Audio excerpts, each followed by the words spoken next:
Pakistan Tehreek Insaf Chaklala Kent کی تنظیم کا اہم اجلاس چودھری عثمان ورائش کی میزبانی میں منعقد ہوا، جس کی صدارت کا شرف صدر چکلالہ کینٹ مسلم شہزاد خان کو حاصل ہوا، جبکہ ایجنڈا جنرل سیکرٹری ملک علی اوان صاحب نے پیش کیا ہے۔ اجلاس میں فوری طور پر ممبرشپ ڈرائیو شروع کرنے اور وارڈ لیول پر تنظیم سازی پر غور کیا گیا۔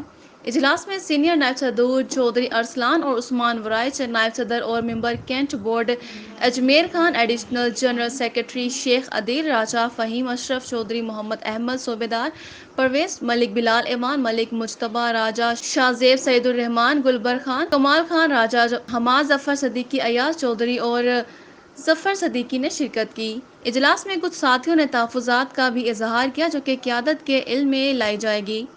وارڈ لیول پر تنظیم سازی اور ممبرشپ ڈرائیو شروع کرنے پر مشاورت ہوئی، جس پر جلد از جلد عمل کیا جائے گا، انشاءاللہ۔